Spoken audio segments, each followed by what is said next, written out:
aku mulai live malam hari ini. Langsung aja, kenapa muka aku masih gede kayak gini? Besok aku nge-live-nya dari ini aja ya.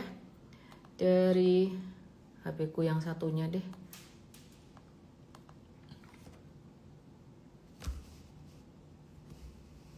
Oke. Iya. IHSG. IHSG. Start dari IHSG. Agak-agak blur dikit. Gak tahu kenapa blur. I don't know why. Oke, IHSG udah naik selama 5 hari terakhir, tapi juga dalam 5 hari terakhir asing masih net selesai. Jadi hari ini IHSG naik 1,19% ya. Chartnya kira-kira seperti ini. Aku turunin dikit biar kelihatan. Jadi 1,19% di sini didorong dari saham big banks yaitu BNI, BCA, dan BRI, dan kenaikannya merupakan kenaikan hari kelima. Secara nilai transaksi sebenarnya masih kecil. Transaksi hari ini tuh hanya 9,6 triliun rupiah saja di pasar reguler gitu. Tapi yang berbeda hari ini ada beberapa saham yang udah mulai bergerak aktif, bergerak rame. Seperti contohnya beberapa saham dari sektor properti dan juga dari sektor consumer goods, semen, serta construction. Kira-kira sebenarnya saham Indonesia ini gimana sih? Gitu tadi pada nanya ini udah waktunya agresif atau masih waktunya kita harus berhati-hati? Gitu. Jawaban singkatnya sebenarnya kita masih harus tetap berhati-hati, tapi udah mulai ngicip-ngicip dikit ya. Jadi secara money management juga harus diatur gitu. Jadi seperti dalam perdagangan hari ini ada beberapa saham yang naik signifikan seperti APLN dan ASRI. Aku akan bahas nanti. Di awal aku akan bahas tentang makro dulu ya. Jadi apa yang terjadi di Indonesia saat ini dan juga di Amerika. Di Amerika nanti kita akan ada bahas beberapa saham dari Dell, Micron, Ford, terus kemudian Broadcom, Apple ya, terus Samsung dari Korea, terus kemudian kita juga akan ngebahas tentang makro Amerika gitu. Jadi arah market kira-kira bagaimana gitu ya. Nah, jadi teman-teman semuanya, aku mau ngebahas dulu dari kebijakan pemerintah sebelum aku ngebahas tentang APLN, HMSP, dan kawan-kawannya, serta dari MSCI. Ada kabar bagus dan ada kabar yang kurang bagus. Mau kabar bagusnya dulu atau kabar kurang bagusnya? Kabar kurang bagusnya adalah MSCI itu mengumumkan kebijakan terbaru untuk saham Indonesia. Jadi MSCI itu belum membuka pintu untuk saham Indonesia, bahkan bukan cuman saham baru itu nggak bisa masuk, tapi bobot saham yang sudah ada itu juga belum bisa dinaikkan. Sementara itu saham yang dianggap bermasalah dari sisi konsentrasi kepemilikan itu masih bisa dikeluarin dari MSCI. Kesimpulannya, belum ada saham yang bisa masuk ke MSCI dari saham Indonesia. Belum ada yang bisa ditambahkan, tapi kalau dikurangi atau dikeluarkan masih bisa. Jadi posisinya bobot Indonesia di MSCI itu masih bisa berkurang, belum bisa bertambah. Kira-kira seperti itu. Karena ruang untuk masuk ditutup, tapi ruang untuk naik kelas ditahan, dan risiko keluar tuh masih terbuka.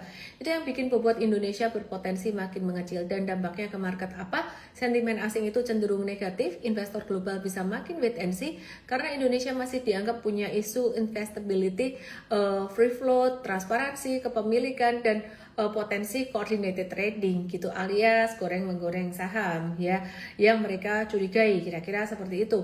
Kemudian potensi inflow pasif juga makin terbatas gitu. Nah, jadi kalau nggak ada saham baru masuk ke MSCI dan nggak ada upgrade ke standar indeks, maka peluang masuknya dana asing dari indeks itu juga tertahan gitu ya.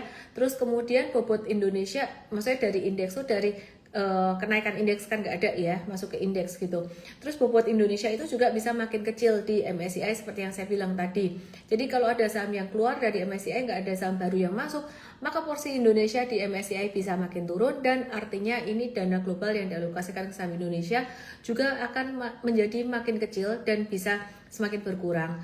Just for your information, Indonesia di emerging market itu di MSCI ya itu porsinya dari 0,7 jadi 0,5%, sempat di tahun 2012 itu di 3,2% tapi turun terus gitu ya, sampai sekarang angkanya 0,5. Bahkan jika Indonesia di All Country World Index itu angkanya menjadi hanya sekitaran 0,1% saja, sementara Amerika 63%. Nah, jadi kembali teman-teman, kalau kalian nanya tentang Indonesia apakah sudah aman, sudah boleh agresif atau belum untuk saham Indonesia, simpelnya jawabannya enggak. Tapi kalau kalian trading lucu-lucuan gitu ya, nominalnya harus dijaga dengan nominal yang saya rasa jangan gede-gede, nominalnya kecil. Nah, hari ini juga sebenarnya kita mencermati data makro, yaitu rilis cadangan devisa Indonesia. Chartnya seperti ini, yang di Doktok dan yang di YT hari ini aku gak nge-live di YT. Yang di Doktok langsung aja ke ikoy_aku_LME_official dan kalian bisa lihat chart ini. Kalian bisa lihat chart ini ya. Jadi ini adalah Indonesia Foreign Exchange Reserve atau cadangan devisa Indonesia yang sempat menjadi perhatian dari Fitch, dan Indonesia sempat mendapatkan warning dari Fitch beberapa hari yang lalu karena tren cadangan devisanya turun meskipun masih setara 5,5 bulan kebutuhan impor atau 5,4 bulan kebutuhan impor plus pembayaran utang luar negeri. Tapi angka ini jauh di atas standar, dan angka ini masih jauh di atas standar IMF yang di kisaran 3 bulan impor. Cuman yang dicermati adalah trennya turun seperti ini. Ya, ini sedikit menguat sedikit cadangan devisa Indonesia. Beberapa waktu yang lalu Bank Indonesia juga menaikkan imbal hasil dari SRBI dan juga gencar sekali melakukan banyak hal supaya rupiah juga menguat ya. Dan kalau kita perhatikan dari asing juga ada masuk ke obligasi negara Indonesia, meskipun dari equity market keluarnya tuh masih banyak sekali. Bahkan sampai hari ini aku mau ngecek dulu asing hari ini bagaimana. Masih net sell 205 miliar di pasar reguler, dan yang di net sell asing ada saham Bank Mandiri 178 miliar, TPIA, MAPI, TLKM dan juga BRMS. Jadi asing sampai hari ini masih net sell. Bahkan hampir setiap hari net sell terus. Saya ingat terakhir asing net buy itu cuma tanggal 12 Juni. Dan itu juga net buy-nya nggak banyak. Padahal 12 Juni itu IHSG dari 9 Juni sampai 17 Juni waktu itu IHSG naik-naiknya, tapi tidak disertai dengan dorongan dari investor asing ya. Jadi waktu itu naiknya baru sifatnya dari domestik aja gitu. Nah, itu dari beberapa sentimen yang menarik saat ini ya. Tadi dari MSCI yang pertama, intinya MSCI bilang belum deh, Indonesia belum boleh masuk lagi ke MSCI, tapi kalau keluar masih bisa, jadi impactnya masih akan negatif ke depan. Dan yang kedua, rilis cadangan devisa Indonesia Juni 2026 ini juga udah saya kasih lihat tadi. Chartnya ada sedikit penguatan, tapi trennya masih cenderung turun. Jadi masih menjadi perhatian dari lembaga pemeringkat utang seperti Fitch, yang dimana mereka melihat ini menjadi salah satu rasio resiko di Indonesia gitu ya. Terus kemudian pemerintah itu juga ngasih insentif untuk pusat keuangan internasional, tapi kita bahas ini nanti. Kayaknya ada beberapa hal yang lebih penting yang kita perlu bahas ya. Jadi Indonesia mau ekspor listrik ke Singapura, ada beberapa emiten yang bisa berpotensi diuntungkan ya, yaitu nomor 1 PTBA. Terus bagaimana dengan yang lain? ITMG, Bian, Harum, ADRO, KKGI, Bumi, Indigems, dan PTBA. Singkatnya sih sebenarnya emiten-emiten ini ada potensi diuntungkan, tapi yang paling diuntungkan itu PTBA gitu kan ya. Nah, jadi ringkasan 26 MOU yang disepakati itu dari sektor energi, ada MOU dan antara dengan Keppel, Singapore Energy Interconnection, dan Sembcorp, itu peta jalan perdagangan listrik lintas batas. Jadi Indonesia itu ekspor listrik ke Singapura gitu. Yang sedikit miris sebenarnya di Indonesia sendiri sering terjadi pemadaman listrik. Jadi sebenarnya ini tidak kekurangan batu bara ya. Yang terjadi adalah dari dalam negeri mungkin beli batu baranya, harga DMO-nya ditawar terlalu murah sehingga Indonesia sendiri mendapat pasokan batu bara dari produsen batu bara itu tidak terlalu besar gitu ya. Yang saya bingung itu. Jadi Indonesia katanya ke energy shortage, kekurangan batu bara. Sebenarnya nggak kekurangan batu bara sih, belinya terlalu murah aja gitu. Meskipun sudah ada DMO kemarin juga jadi turun kuota batu bara untuk Indonesia itu karena sempat RKAP-nya tuh diturunin gitu loh. Jadi volume produksi batu bara diturunin, maka kebutuhan untuk dalam negeri DMO atau digital domestic market obligation-nya tuh ada berapa persen pastinya jadi ikut turun juga gitu. But that's a good news kalau bisa ekspor sesuatu lah ke luar negeri. Ekspor listrik ke luar negeri, ya semoga itu bisa menjadi satu hal yang positif untuk penerimaan negara dan defisit APBN bisa lebih baik gitu. Padahal Indonesia sendiri juga masih membutuhkan, but that's good. Oke, dilihat positifnya aja. Saham IPO udah mulai listing pekan ini ya, seperti contohnya Jelly. Jelly itu Inaco itu loh, terus kemudian JECX ya, Jakarta Eye Center, kemudian BACH, penyedia genset infrastructure, telekomunikasi, MI, PRDL, Prodia, terus kemudian Rans. Mungkin bisa naik 1-2 hari pertama aja, tapi ini sangat spekulatif sekali. Di tengah kondisi masih saya mengingatkan penantian akan downgrade outlook dari S&P, lembaga pemeringkat rating S&P yang kemungkinan besar akan mendowngrade Indonesia. Kemudian saya ingin mencermati tentang MBG ya. Jadi MBG ini menjadi satu perhatian sekali karena ini sebenarnya yang menjadi poin utama mengapa resiko dari ekonomi Indonesia meningkat karena kekhawatiran defisit APBN atau disiplin fiskal, spending besar, salah satunya dari program seperti program-program besar seperti MBG, Kopdes, seperti itu. Dan kabar baiknya, akhirnya saya bawa kabar baik buat Anda. Ya, kabar baiknya adalah MBG dananya, alokasinya akan diturunkan, anggarannya di 2027 turun 35,1%.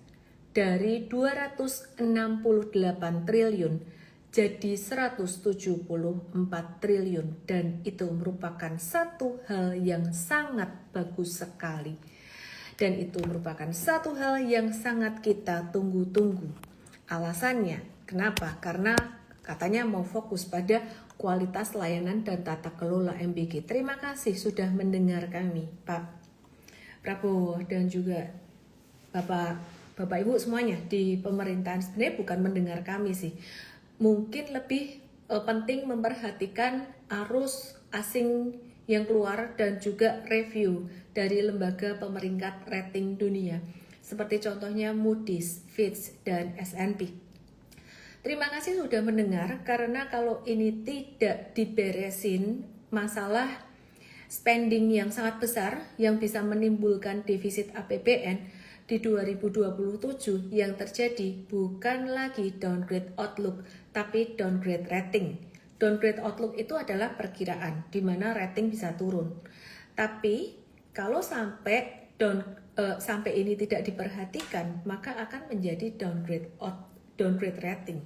Kalau downgrade rating, Indonesia itu benar-benar mepet, masih investment grade tapi benar-benar level yang paling bawah banget, dan itu asing bisa keluar.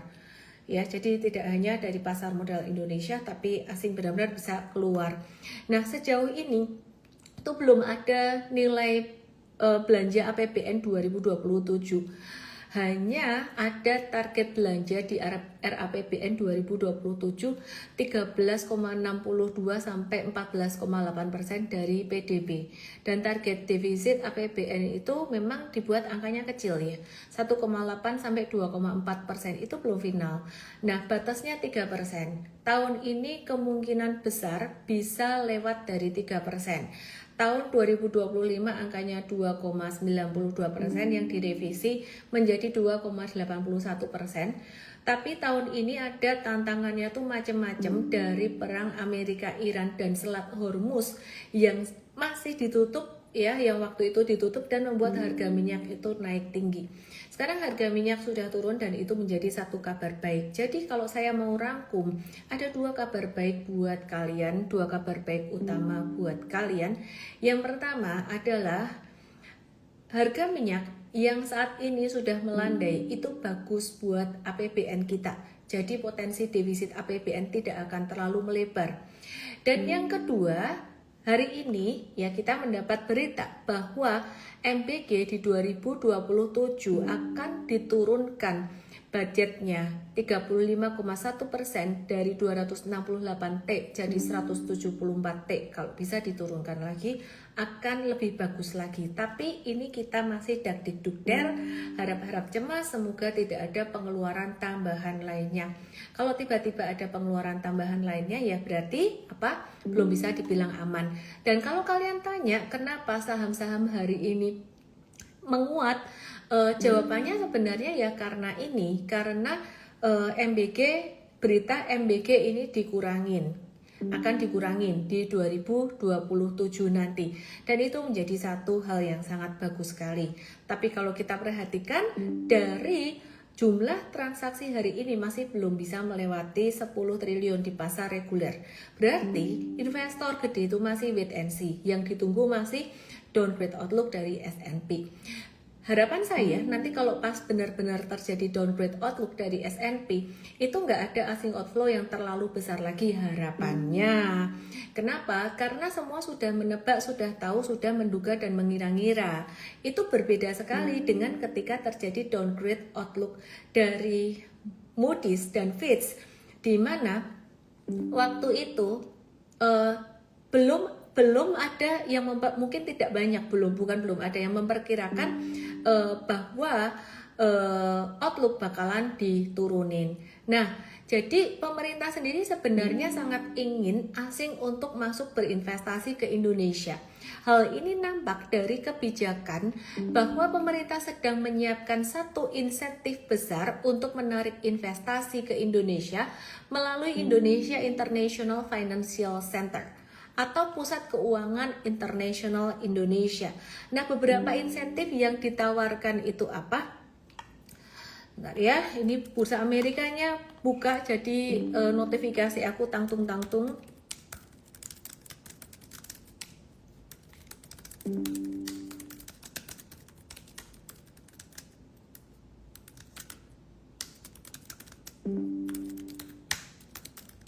Oke, jadi beberapa insentifnya adalah yang ditawarkan. Yang pertama, pengurangan PPh badan hingga 100% bagi perusahaan yang beroperasi di kawasan IIFC. Bentar lagi nanti aku bahas saham Indonesia dan juga saham Amerika. Ini beberapa notifikasi baik kita tersentuh semua gitu. Nanti aku bahas deh gitu. Oke ya, terus kemudian beberapa insentif yang ditawarkan pemerintah. Yang kedua adalah pembebasan PPh bagi tenaga ahli asing yang bekerja di sektor jasa keuangan. Kemudian pemegang golden visa yang tinggal di kawasan IIFC berpotensi tidak dianggap sebagai wajib pajak dalam negeri. Dan ini yang jelas bukan di IKN, karena kata Pak Purbaya IKN terlalu sepi guys gitu. Oke, mohon maaf. Ya, kemudian investor asing yang memperoleh dividen dari atau keuntungan investasi dari kawasan tersebut itu dapat dibebaskan dari pajak pemotongan atau withholding tax. Yang kelima, pembebasan PPN, PPNBM serta biaya masuk untuk transaksi tertentu. Dan kemudian yang keenam, pemerintah juga dapat memberikan insentif pajak tambahan melalui peraturan tersendiri. Jadi singkatnya, IIFC itu merupakan kawasan keuangan dengan aturan khusus alias memiliki aturan yang berbeda dari wilayah Indonesia yang lain pada umumnya. Jadi hanya boleh melayani aktivitas keuangan internasional, menjadi tempat berbagai bisnis perbankan, asuransi, dana pensiun, bullion, family office, hingga jasa keuangan lain. Indonesia itu pengen ya bikin satu kebijakan ya untuk mengadakan family office. Di sini belum ada, tapi di Singapura ada. Jadi mungkin salah satu tujuannya adalah juga untuk membawa duit Indonesia yang orang-orang Indonesia yang ada di luar untuk balik ke Indonesia. Dan di IIFC ini Indonesia memberikan satu aturan sendiri yang mengadopsi hukum internasional, punya pengadilan khusus sendiri untuk menyelesaikan masalah sengketa bisnis, dikelola oleh sebuah dewan yang langsung ditunjuk oleh presiden. Tapi Ya, menariknya, pemerintah itu berencana menggunakan berbagai kombinasi dana untuk ngebangun di IFC ini, seperti APBN, BUMN negara, dana investasi dana antara hingga badan usaha lain.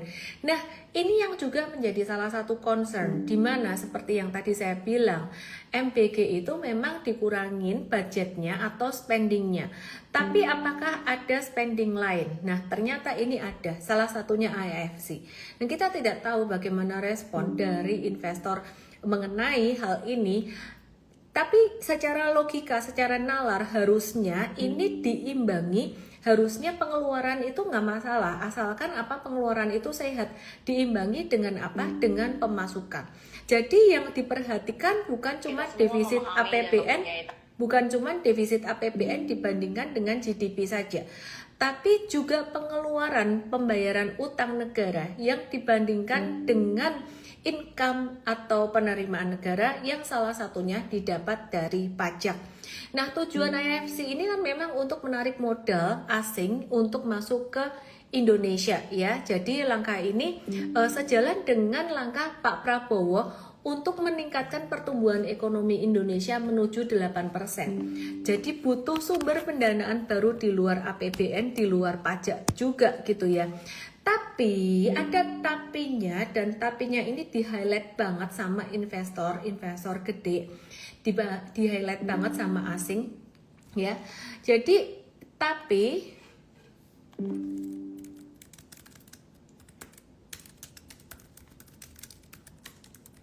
ya, tapi kekhawatirannya adalah kepastian hukum.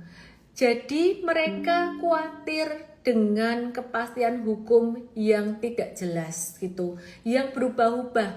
Terus kemudian sistem regulasi, mereka ingin sistem regulasi yang lebih konsisten. Kemudian mereka ingin juga kualitas infrastruktur keuangan yang lebih bagus, dan bahkan menyiapkan SDM yang mampu bersaing di tingkat global. Nah, beberapa diaspora yang sempat balik ke Indonesia atau mau balik ke Indonesia atau mau bekerja di pemerintahan, ya beberapa konten menyebutkan bahwa mereka agak khawatir dengan kasus yang mungkin menimpa Nadiem, Ibam, dan juga mungkin beberapa teman yang lainnya gitu. Nah, itu mungkin menjadi salah satu sorotan juga, meskipun yang menjadi sorotan yang lebih dalam lagi adalah kepastian kebijakan. Saya kasih contoh satu, seperti contohnya halnya dari kebijakan dari sektor komoditas. Ini kebijakan yang sangat bagus sekali sebetulnya jika pelaksanaannya juga memang lancar, jika pelaksanaannya baik. Tapi kebijakan dari sektor komoditas seperti salah satu contohnya DSI yang harusnya baik ini menjadi pertanyaan banyak investor akan pelaksanaannya. Kemudian kebijakan tentang royalti, ya, tambang kebijakan tentang RKAB itu agak berubah-ubah juga. Kemarin bicara soal volume gitu ya, volume untuk produksi batu bara dan juga nikel gitu. Ada berita yang simpang siur dan kadang-kadang berubah, sebentar begini, sebentar begitu. Nah, jadi terus sempat berita simpang siur juga mengenai yang udah ngikut teks amnesti bakalan diperiksa lagi. Kok bisa keluar kayak gitu? Terus kemudian akhirnya dibantah oleh Pak Purbaya, enggak kok, itu siapa dengar dari siapa, tapi sering banget terjadi seperti itu. Jadi investor itu mereka agak takut. Terus kemudian keluar lagi berita simpang siur, katanya dengan adanya Kopdes ini nanti bakalan membuat menghambat itu Alfamart sama Indomart nggak boleh gitu ya, nggak boleh buka lagi di desa-desa. Saya tidak tahu itu benar atau tidak, tapi berita-berita seperti itu dan perubahan regulasi yang tiba-tiba mendadak di hari buruh, tiba-tiba fee untuk ojol itu diubah gitu kan ya, itu sesuatu yang sifatnya mendadak dan berubah-ubah, itu membuat banyak investor mereka takut. Musuh utama investor sebenarnya bukan masalah pajak, musuh utama investor sebenarnya bukan peraturan. Musuh utama investor itu sebenarnya adalah ketidakpastian atau uncertainty. Begitu terjadi satu ketidakpastian atau terjadi satu uncertainty, mereka tidak bisa melakukan perencanaan jangka panjang. Mau membuat perencanaan 3 tahun, 5 tahun, 10 tahun itu sangat susah sekali. Boro-boro 10 tahun, perencanaan setahun aja bisa tiba-tiba berubah. Maka dari itu saya mau menyimpulkan bahwa kenaikan hari ini itu sifatnya temporer saja. Meskipun demikian, saya akan tetap bahas saham Indonesia. Tapi saya akan bahas US stocks dulu karena ini baru aja opening saham Amerika. Habis itu saya akan bahas saham-saham Indonesia termasuk saham dari sektor komoditas yang diuntungkan dari kebijakan tadi ekspor batubara atau ekspor listrik ke Singapura, dan juga saya akan bahas saham-saham sektor properti di Indonesia. Saya akan bahas saham semen di Indonesia, saham konstruksi di Indonesia, dan juga saham perbankan di Indonesia ya. Aku mau selingin dulu dengan US stock. Mengapa penting US stock? Belajar teman-teman, diversifikasi, jangan region bias karena di Indonesia sekarang porsinya kecil dan investor asing sampai hari ini sudah keluar 91,7 bahkan sampai 92 triliun dari pasar saham Indonesia. Sebagai perbandingan ini baru setengah tahun, di tahun 2020 saat pandemi itu keluarnya 61 triliun sepanjang tahun. Kemudian 2021, 2022 asing net buy. 2023 sampai 2023. 2024 asing net sell. Sepanjang tahun tuh net sell dikit. 2025 asing net sell lebih besar. 2026 ini waduh, net sell-nya kayaknya gede banget gitu ya, bahkan lebih besar dari pada masa crash pandemi. Oke, ya jadi kita akan bahas US stocks ya, kita akan bahas US stocks. Kita mau bahas US stocks teman-teman sedikit tentang opening market hari ini. Jadi Amerika pada pagi harinya mereka, pagi hari ini atau malamnya kita, ini dibuka bervariasi. Dan kalau kita perhatikan ada beberapa saham dari sektor teknologi yang sudah turun banget. Kita agak mengubah metode atau strategi sedikit, bukan metode. Kita melihat bahwa saham-saham sektor kesehatan dan sektor finance di Amerika dalam beberapa hari terakhir itu udah naik terus, agak ketinggian di dalam jangka pendek, sedangkan sektor teknologi udah turun lumayan. Jadi kita melihat saham-saham dari sektor teknologi yang masih ada diskon sampai hari ini. Kita lihat, nah contohnya Nvidia, ini kita nawar pull sampai level 191,4 support pull malam hari ini kita dapat barang di situ. Dan kemudian kita akan profit taking nggak banyak, sekitar 6%-an sampai 10%-an untuk jangka pendeknya ya. Jadi mungkin sekitar 6 sampai 10%-an untuk jangka pendeknya. Terus kemudian selain itu, selain Nvidia ya, selain Nvidia, aku mau bahas untuk beberapa saham dari sektor teknologi lain yang juga saat ini lagi diskon lumayan. INTC atau Intel Corporation ya, jadi ini lagi sideways tapi belum waktunya buy, diskonnya kurang, jadi nawar pelit supaya kamu nggak kena jebakan bubble. Banyak yang bilang takut US stock, sebenarnya nggak usah takut US stock, tapi tunggu aja diskonnya. Ini ARM, saham ARM ini juga udah bisa kita watch karena sudah kena support kuatnya. Sebentar lagi kita akan review buy untuk saham ARM ini sekitar level 301-an atau 301,85 kalau misalkan mau nyatet. Nanti kita akan ke saham Indonesia sebentar lagi ya.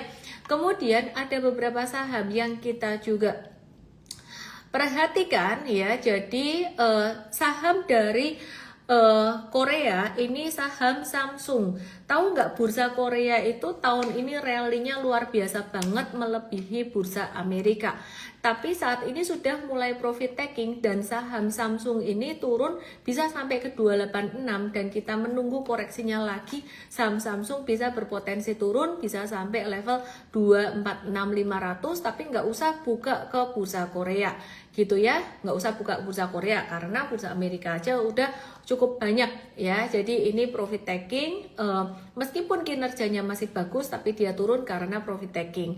Terus kemudian ada kabar dari Amerika bahwa The Fed itu lagi menginjek uang 10 billion US dollar ke market ya, membeli obligasi Amerika ya, itu sebagai bagian dari aktivitas rutinnya aja, bukan stimulus market. Sebentar lagi kita akan bahas kembali saham Indonesia. Terus kita mau lihat saham Dell yang lagi dipom-pom sama Donald Trump, yang saham Dell beberapa waktu kemarin ini naik, patternnya membentuk pattern symmetrical triangle, masih bisa potensi sideways, jadi kita wait and see dulu, jangan masuk ke sini. Terus kemudian kita mau lihat Micron dengan Ford kerjasama. Micron ini kita tunggu turunnya, ternyata beneran turun, sabar dulu. Kalau kami menunggunya akan sekitar level 864 gitu ya, sekitaran level 864-an. Terus kemudian kita mau perhatikan Ford Motor yang bekerja sama dengan Micron, meskipun dia diskon murah banget tapi nominalnya kecil di angka belasan, kita kok agak berhati-hati, kita nggak masuk ke sini karena pilihan di saham Amerika juga sudah cukup banyak. Terus kemudian saya mau ngebahas untuk saham semikonduktor lain ya. Saham semikonduktor ada SK Hynix, itu nggak usah deh, aku mau bahas Avgo aja, Broadcom. Habis ini aku mau bahas saham Indonesia. Avgo, Broadcom, dan Apple memperpanjang masa kerjasama hingga 2031, dan Avgo ini udah turun banget. Ini perusahaan teknologi yang juga sangat menarik sebenarnya. Jadi kita nawarnya pelit medit pol di level 354-an gitu. Terus kemudian ada saham AAPL juga ya, AAPL yang juga ini beberapa hari terakhir naik signifikan, jangan dikejar. Mungkin kalau mau buy tunggu sekitar level 300, bahkan bisa di level 290-an. Nah, bagaimana dengan saham dari sektor kesehatan? Ya, ini bukan watchlistnya M-Trade, watchlistnya M-Trade ada lagi. Ya, jadi ini seperti Moderna, ini udah ketinggian, biarin tunggu turunnya dulu. Malah saat ini saham-saham dari sektor teknologi sudah banyak turun. Seperti contohnya saham dari semiconductor AI, TSM ya, atau ini ada saham ya, ini dari Taiwan ya, Taiwan Semiconductor Manufacturing Company. Ini juga sudah turun, sudah koreksi. Sebenarnya kita berharap dia koreksi lagi, tapi memang perusahaan ini memang primadona banget, turunnya tidak bisa terlalu banyak gitu ya. Jadi ada kemungkinan kita M-Trade akan mulai test buy gitu. Jadi kita masukkan dia dalam watchlist juga gitu. Udah turun sih, turunnya nggak bisa terlalu banyak. Oke, kita ke saham Indonesia, balik lagi ke saham Indonesia. Saham Amerika tetap perlu diperhatikan, kita akan bahas saham Indonesia. Yuk kita mulai bahas dari saham yang rame hari ini. Yang pertama adalah saham APLN, Agung Podomoro Land, yang menggila 34%. Ya, menggila 34%. Nah, penguatannya luar biasa signifikan. Ini sepaket APLN dengan Alam Sutra, sepaket biasanya. Kalau satu rally, satunya rally juga.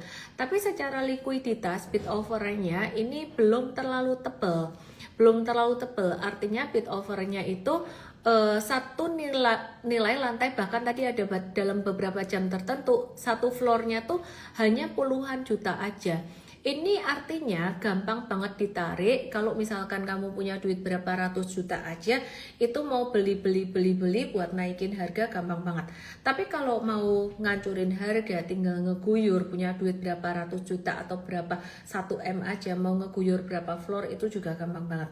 Maka dari itu, kalau dari M-Trade kita punya profil risiko yang sangat berhati-hati, prudent, kita tidak call buy. Tapi kalau teman-teman tadi kamu ada yang spekulatif buy ini, saran aku tradingnya cuan bungkus saja.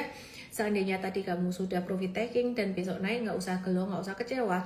Atau besoknya kalau naik lagi kamu syukuri aja cuannya yang kemarin kamu dapat, dan besok profit taking. Perkiraan auto reject atas bisa 2 atau 3 hari dan kamu bisa profit taking di situ.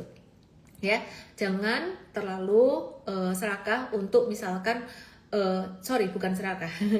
Kamu mungkin nggak serakah tapi kamu nggak tahu resikonya. Jangan terlalu berharap untuk auto reject atas sampai berhari-hari terus, mungkin 2 atau 3 hari gitu kan ya. Lo kalau tahu auto reject atas 2 atau 3 hari kok kenapa tadi nggak beli? Ya kan yang namanya probabilitas, kita trading dengan prinsip probabilitas. Belum tentu 2 atau 3 hari, bisa jadi besok dipentung sampai merah hancur bisa juga gitu. Tapi kalau ngelihat candle kayak gini biasanya 2 hari. Pernah nggak candle kayak gini sehari doang? Pernah. Terus habis itu dipentung hancur, pernah nggak? Pernah gitu. Makanya kita sangat berhati-hati sekali di trade gitu ya dalam memberikan arahan. Alasan kita tidak baik adalah satu faktor likuiditas. Kemudian berikutnya, ya tidak ada sentimen apapun yang mendorong ini sebenarnya. Java kita melihat patternnya di sini inverse flag, jadi jatuh. Ini bentuknya flag kayak gini. Dan dengan pattern yang naik seperti ini, tapi volume transaksinya turun, kita melihat adanya satu resiko. Java hari ini naik 4,5%, volume transaksinya di sini cenderung divergen. Harga naik, volume turun sehingga bisa potensi flagnya jebol dan turun. Bisa naik nggak? Bisa. Lagian dia bid overnya, secara likuiditasnya juga kecil. Jadi cenderung saham yang naik hari ini likuiditasnya cenderung kecil. Ya, ini kalau secara probabilitas, ini inverse flag, ini resikonya masih cukup besar. Sehingga kalau kalian nanya, tapi probabilitas naik ada nggak? Yang namanya probabilitas ya pasti ada dong. Kalau probabilitas turun ada, pasti ada probabilitas naik ada. Kalau probabilitas naik nggak ada, saya akan ngomongnya pasti turun. Tapi ketika saya ngomong probabilitas turun ada, berarti naik juga ada. Besar mana probabilitas naik dan turun? Kalau dari bacaan chart ini lebih besar probabilitas turun, karena dia naik di sini tidak disertai dengan penguatan volume. Ya, sehingga kita masih wait and see dulu untuk Java ini. Sekali lagi buat teman-teman yang nyangkut di saham ini itu macam-macam, ada penguatan seperti ini. Kalau misalkan nanti ternyata kamu dikasih bonus naik lagi, gunakan untuk mengurangi posisi. Karena sebenarnya kondisi Indonesia saat ini untuk pasar saham Indonesia masih belum bisa dibilang kondusif. Yang pertama masih digantung sama MSCI, belum ada saham yang bisa masuk atau naik ke MSCI, tapi kalau keluar masih bisa. Artinya outflow asing gara-gara MSCI itu masih bisa akan terjadi ke depan. Dan Indonesia masih digantung apakah turun ke frontier market atau tidak, itu masih digantung sampai bulan November. Yang kedua masih perlu saya ingatkan berhari-hari, setiap hari saya perlu ingatkan bahwa S&P bisa mendowngrade outlook Indonesia sewaktu-waktu. Oke, terus kemudian saham ketiga yang hari ini naik adalah saham Arto. Dan saham Arto hari ini sebenarnya potensi breakout dari stage 1 ilmu super trader kita. Tapi nampak pola yang mau breakout, tapi secara likuiditas bid overnya itu cenderung kecil. Satu lantai harganya hanya puluhan juta aja bid over nilainya. Satu lantai harga tuh nilainya puluhan juta. Dan ini juga sama seperti yang saya bilang untuk saham yang sebelumnya, yaitu untuk seperti contohnya saham APLN dan ASRI, potensi kalau bid overnya kecil bisa ada guyuran gitu ya. Dan kemudian untuk saham dari sektor properti lain seperti contohnya TTRA, ini ada di area support di bawah di sini di level 530 di bawah sini. Kemudian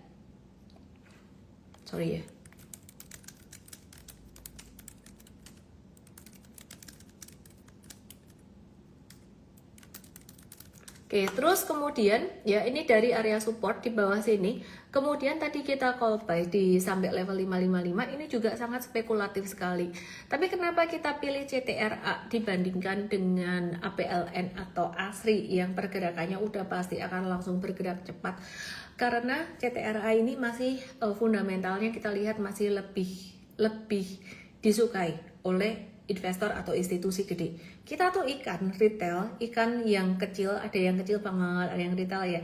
Ada mungkin ada ikan gabus, ada ikan teri, ada ikan apalah gitu. Tapi yang disebut dengan institusi itu pausnya kalau paus kelas dunia itu paus kelas gede banget gitu. Nah, jadi sekarang kita lagi ditinggal ikan paus itu. kita lagi ditinggal paus. Nah, tapi kalau ikan gedenya di Indonesia, pausnya ya ada, tapi pausnya nggak sampai yang segede itu, gitu loh. Kita tetap harus ngikutin gerak ikan besar tuh kemana. Bukan dengan bandarmologi yang ngelihat bid over doang, tapi kalau kamu memang mau bandarmologi beneran, kamu tuh harusnya ngelihat chart di situ, price and volume. Karena bid over tuh hanya mencerminkan minor saja, hari itu saja. Tapi metode super trader yang saya gunakan di M-Trade maupun di M-Trade US, ID maupun Indonesia maupun US, metode super trader yang saya gunakan ini benar-benar bisa melihat secara holistik ya. Jadi uang keluar dan masuk. Sebenarnya saya akan bahas GGRM, INTP, HMSP. Tapi aku mau kasih tahu kalian untuk daftar webinar M-Trade US Academy, M-Trade Start. Acara ini gratis tapi terbatas ya. Jadi just tap tombol merah ini kalau nanti kalian mau daftar, atau screenshot aja. Di sini ada linknya kalau mau ngetik sendiri. Hari Sabtu tanggal 11 Juli jam 10 pagi. Pertanyaannya, ilmu ini apakah bisa digunakan untuk saham Indonesia? Bisa sekali. Tapi kenapa saat ini kita belum beli saham Indonesia? Karena kita lagi ditinggal asing itu tadi. Jadi kalau ditinggal asing, likuiditas Indonesia makin kering. Yang banyak terjadi gerak-gerak itu saham likuiditas kecil dan saham gorengan. Gitu. Oke, mari kita lanjutkan untuk saham Indonesia yang lainnya.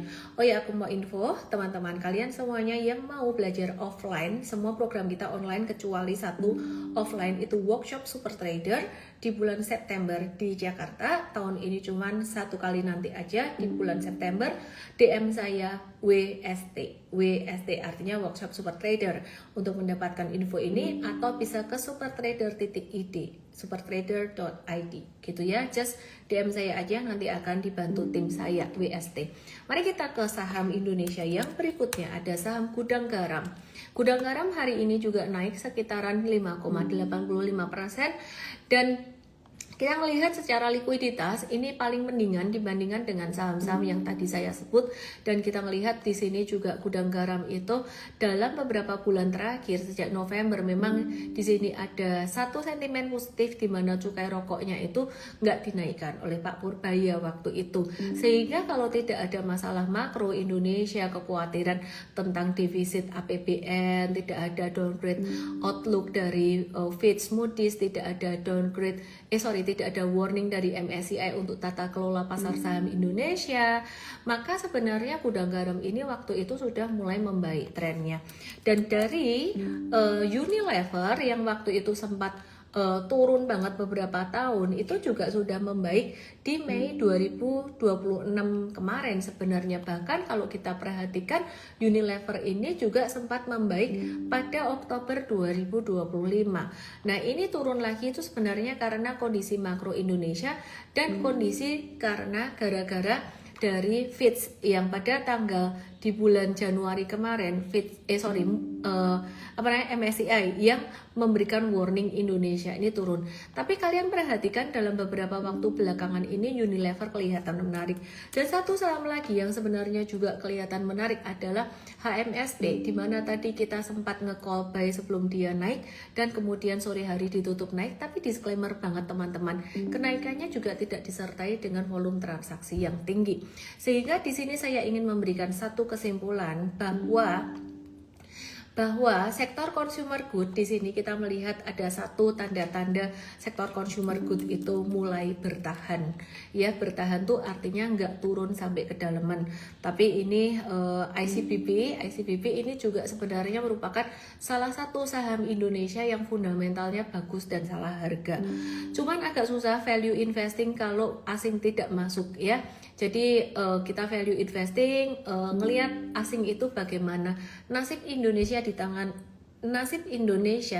tangan lembaga pemeringkat rating, penilaian mereka itu penting. Sedangkan nasib pasar modal Indonesia di tangan MSCI itu juga sangat penting sekali, dan itu benar-benar di luar kendali kita. Kita cuma bisa berdoa supaya beberapa faktor itu mendorong ke arah yang lebih baik. Sebagai contoh, kita berdoa supaya apa? Supaya budgeting pemerintah spendingnya tidak terlalu besar. Kita berdoa supaya apa? MBG budgetnya dikurangi. Puji Tuhan, syukur alhamdulillah dikabulkan sama Tuhan tahun 2027.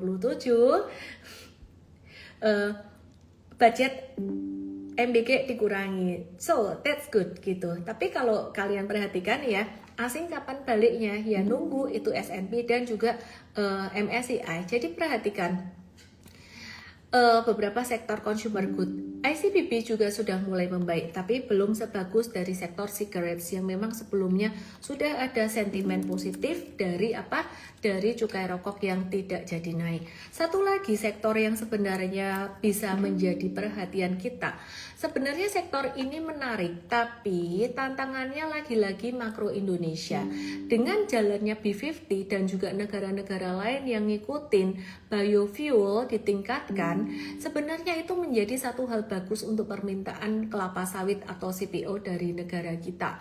Kita tadi spek buy, spekulatif banget di LSIP, tapi kemudian kita juga melihat kita spek buy di AALI. Sebenarnya dari beberapa saham dari sektor CPO ini seperti di SNG dan juga TAPG ini lumayan sensitif. Kalau ada sentimen bagus, dia lumayan sensitif, cepat naiknya, tapi kalau nggak hati-hati jualnya nggak segera ini juga bisa cepat turun. Jadi TAPG dan di SNG, SIMP itu lumayan sensitif dengan pergerakan. Likuiditasnya masih agak kurang untuk saat ini. Kita butuh gas. Sebenarnya kita butuh gasnya tuh dari ikan besar. Investor asing semoga bisa masuk kembali ke Indonesia, yang ditunggu-tunggu cuman itu. Nah, kalau investor asing belum masuk ke Indonesia, kamu belajar diversifikasi di market lain juga, dan kita tidak membuat rupiah semakin melemah kok dengan belajar ini. Karena dengan belajar kamu juga satu, nggak masukin duit terlalu banyak dulu, yang kedua kamu pakai broker-broker yang ada di Indonesia. Saya kasih sebut aja yang di Indonesia, yang di bawah Bapepti ada Reko, Nanovest pakai kode Ellen May, Peluang pakai kode Ellen May USP atau Ellen May USP gitu ya. Jadi teman-teman kalau ada event bersama dengan saya, kalian akan di-invite oleh mereka. Kalau nggak di-invite, ya ngomong aja sama adminnya, kok nggak di-invite gitu. Karena kita nggak punya data kalian yang masuk ke mereka gitu ya. Kemudian kalau kalian nanya Ajaib, GoTrade, apa aja yang di Indonesia yang di bawah Bapepti, kalian bisa. Jadi tidak harus pakai yang 3 tadi ada kode nama saya. Saya kebetulan belum ada kode reference di sekuritas atau broker yang lainnya. Terus kalian kalau nanya mau di broker USD yang lain, misalkan yang di luar sana teman-teman banyak pakai IB atau apa, itu kalian explore sendiri, terserah. Aku nggak ada kode reference ke sana gitu ya. Saran saya ya di Indo aja gitu sementara biar gampang. Cuman kekurangannya kalau di broker Indonesia, broker US yang ada di Indonesia memang sahamnya kurang lengkap kadang-kadang karena terbentur pada aturan regulasi dari Bapepti ya. Tapi kalau kalian mau lengkap itu di bursa Amerika, di broker luar, tapi ya kemungkinan agak repot tuh aja. Dan belajarnya di sini, kalau di aku cuma nyediain edukasinya teman-teman, aku bukan broker. Mtrade adalah aplikasi edukasi, just tap tombol merah ini di bawah ini untuk daftar. Oke, acaranya hari Sabtu jam 10. Kemudian aku mau selingin dengan saham Amerika sebelum aku bahas untuk saham Indonesia yang lainnya. Hari ini ada satu saham, yaitu saham PNG Procter & Gamble Company, yang juga hari ini kita ada review buy, dan review buy-nya itu agak unik di sini. Kita bukan buy on weakness, tapi untuk saham PNG ini kita buy-nya buy on breakout. Nah, kita variasiin berbagai sektor, jadi bukan cuma dari sektor teknologi saja, bukan hanya dari sektor kesehatan atau dari sektor finance saja, tapi kita melihat dari salah satu saham PNG ini juga berpotensi breakout. Disclaimer teman-teman semuanya. Terus di Mtrade US ini ada apa aja? Ada educationnya, ada kelasnya, ada e-course-nya. Setiap hari setengah 7 sore ada apa? Setengah 7 sore ada US webinar briefing market. Terus ini ada pilihan sahamnya juga. Kalau kalian nanya, oh ini ada rekomendasi sahamnya, ada, tapi saya lebih suka menyebut ini sebagai trading ideas. Jadi kalian tetap harus belajar caranya bagaimana. Dan kemudian ada beberapa saham kita, ini berapa dapat baru, loh kok semua sahamku PNG. Ini kayaknya yang di aplikasi aku ada yang error beberapa gitu ya. Jadi ini yang di area sell, terus kemudian ada juga yang di area buy. Pastinya ada yang profit, ada yang stop loss ya. Tapi kalau di US stock kita bisa pakai automatic stop loss sehingga stop lossnya bisa lebih terkendali gitu ya. Jadi nggak, kalau kita mau ngatur 5% juga bisa gitu ya, kalau mau ngatur maksimal 10% juga bisa. Ini ada saham rubrik yang kalau kita perhatiin di jangka menengah M-Trade udah cuan sekitaran 22% ya, M-Trade sudah cuan sekitaran 22% dan kita ada kemungkinan akan profit taking malam ini gitu. Aku mau nyalain komennya. Aku cek question di question box aja ya. Big Banks, ASI, dan BTBA please. Big Banks itu bakalan naik kalau MBG satu MBG budget dikurangin, dan ini hari ini naik kan, merespon kabar baik tadi. Dua, Big Banks juga akan naik kalau sudah ada kepastian dari MSCI Indonesia tidak dibekukan lagi oleh MSCI, bila masuk ke MSCI itu juga Big Banks akan naik gitu. Ini Ebet hari ini breakout, yay, M-Trade, yay. M-Trade cuan sekitar 6%-an untuk Ebet. Ada jangka menengah, jadi kita masih ngehold. BMRI sama jawabanku, kalau dari MSCI ada kabar baik, ya dari S&P sudah ada kabar baik atau kabar buruk sudah terlewati, itu baru bisa naik nanti.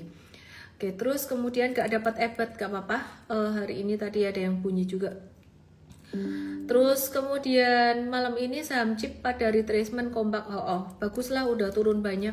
Miss malam ini, malam Miss semoga sehat selalu memberikan pencerahan pada kami. Halo Pak Seko, cuan-cuannya banyak ya. Ini rajin banget US stock trader kita. Semen properti, oh ya kelupaan tadi mau ngebahas saham semen, INTP-nya breakout ya.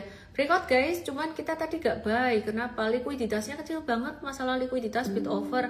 Nanti kalau likuiditas terlalu kecil itu naik terus gampang kepentung turun gitu. Terus BCA udah mahal atau masih murah? Masih murah pual. Masih standar deviasi -2 meskipun dia nggak di bottom gitu, masih murah pual. Untuk investing ya, kalau untuk trading nanggung, investing oke, trading agak ketinggian. Koin masih ketolong nggak? Koin masih ketolong nggak? Sementara ini masih downtrend, wait and see dulu ya, jangan terburu-buru ya. Bitcoin masih downtrend. Astra International ini harusnya tadi breakout tapi false breakout. Wait and see, ini siklusnya bakalan kayak saham perbankan. Oke? Ini kayak saham perbankan. Miss, saham yang disebut nanti CTRA dan HSM ada potensi naik nggak? HMSP kita ngelihat ada potensi naik. Tapi sekali lagi ya, disclaimernya kenceng kalau buat saham Indonesia. Aku per hari ini masih lebih confident US stock untuk saat per detik ini. Karena Indonesia tuh tantangan dari MSCI Indonesia masih belum dibuka pembekuan untuk masuk ke MSCI-nya. Dan saat ini juga masih ada tantangan, dibilang wah ntar lihat dulu deh sampai November deh bisa turun ke frontier, ya elah ya. Terus kemudian dari S&P juga sebenarnya belum memberikan satu kepastian, jadi resiko masih lumayan gede di Indonesia. Terus IonQ, ada yang nanya US stocks di sini.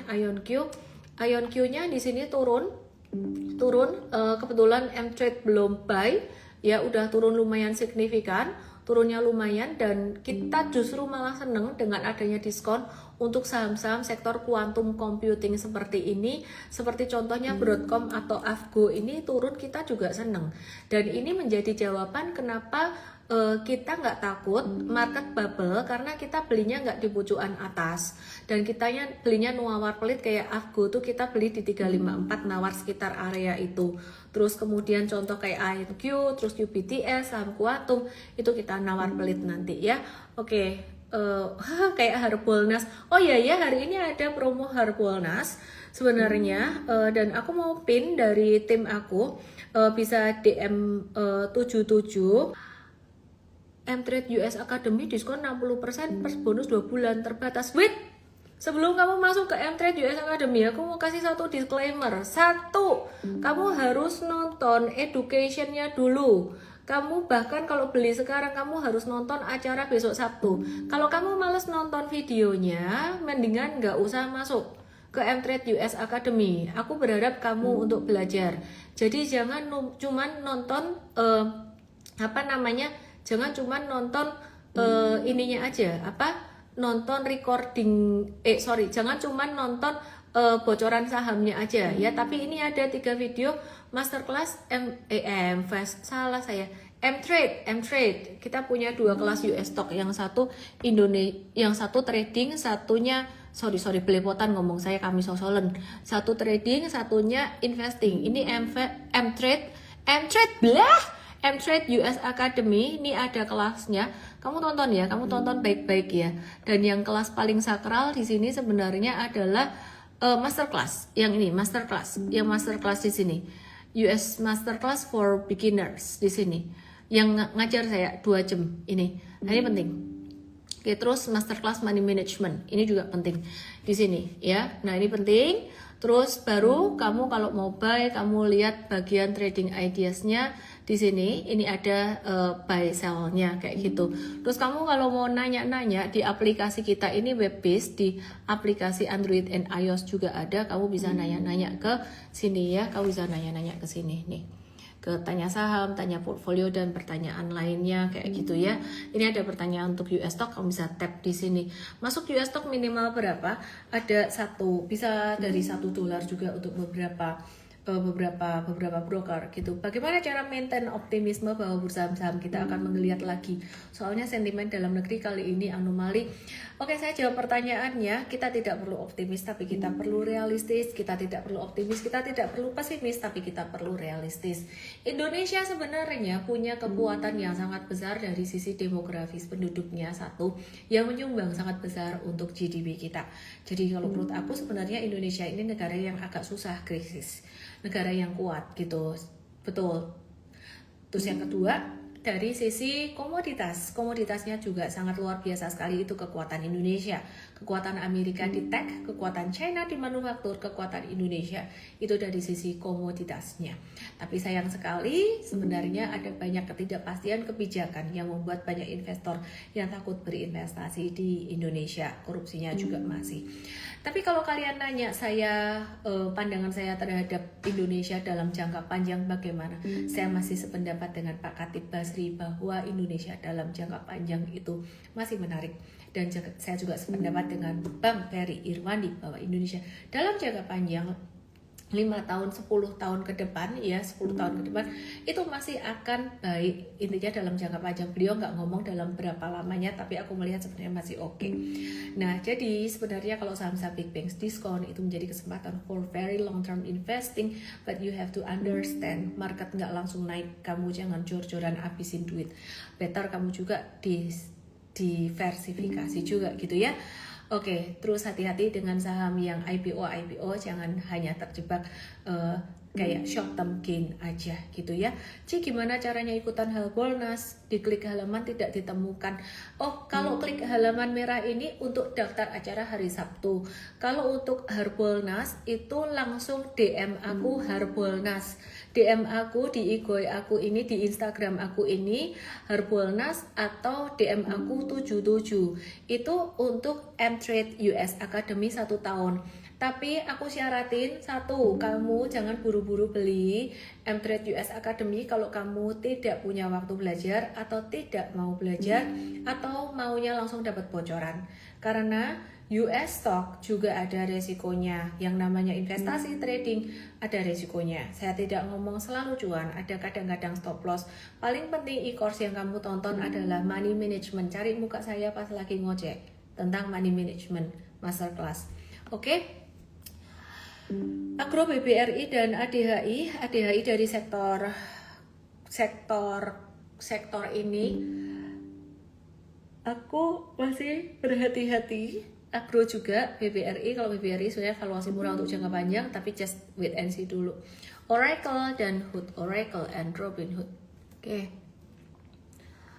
Lagi dibenerin, terima kasih buat yang ngejawab. Aku juga bingungnya, aku lagi live tiba-tiba tangtung.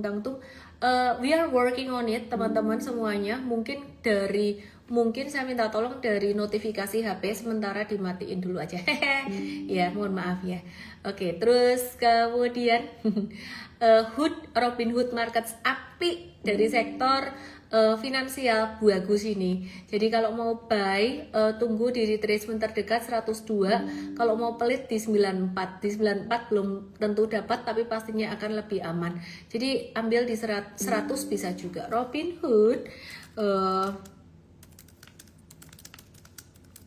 di area 100. Terus kemudian Oracle.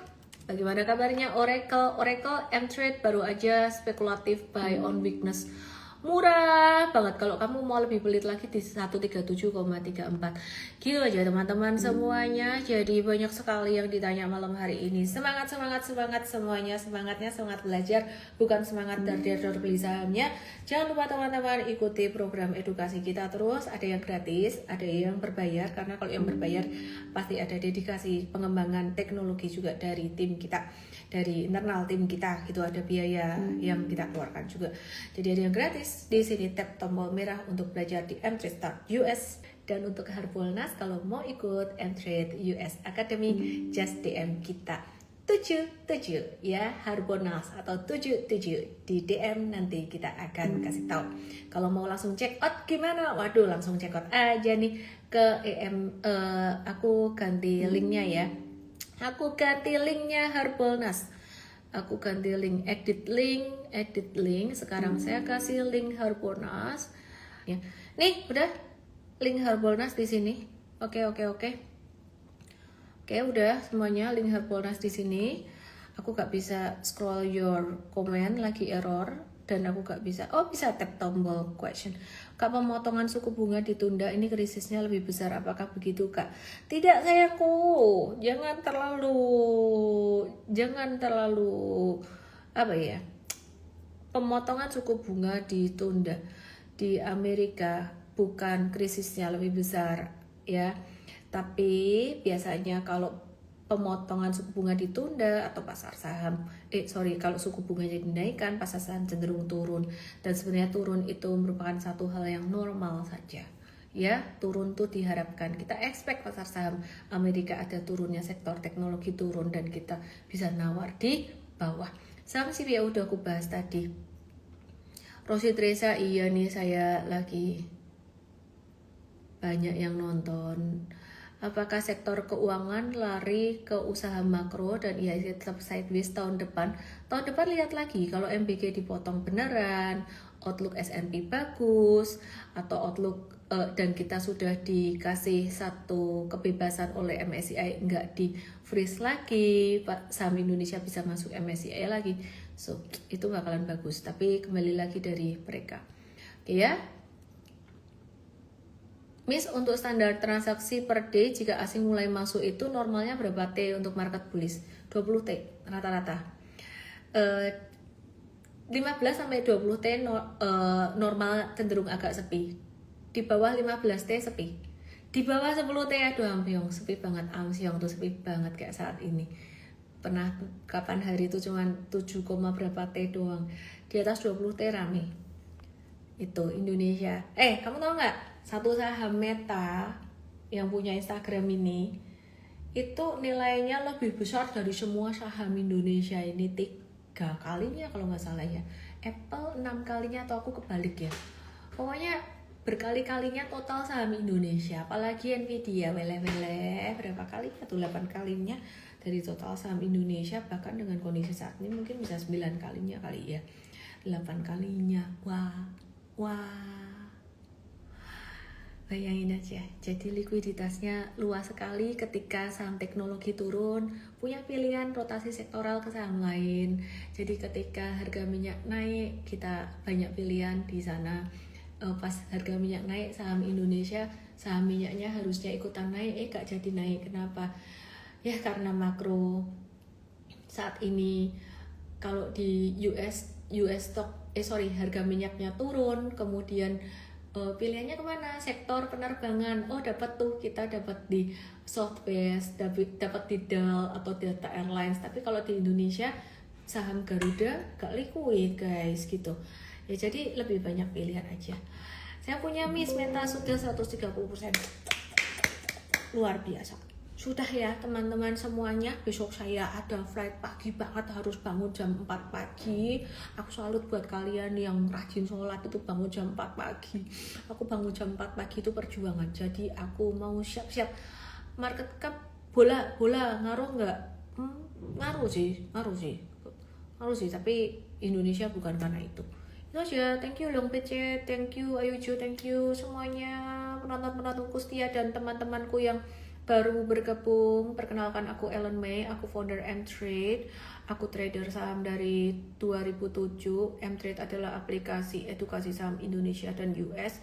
Ada program trading, investing Indonesia dan US, dua-duanya ada. Jadi total kita ada 4 program yang baru launch. Yang terbaru adalah program long term investing US stock, namanya MVest US. Oh, ini yang aku post di sini, Harbolnas yang trading US. Harbolnas, tap tombol merah. Disclaimer, harus mau belajar. Kalau nggak mau belajar, better nonton yang gratisan dulu. Kalau gratisan ke DM aku start US yang udah masuk ke link tadi ya nggak masalah. Oke, start US dapat yang gratis. Kalau 77 Harbolnas. Dadah, Agro BRI di wait and see dulu.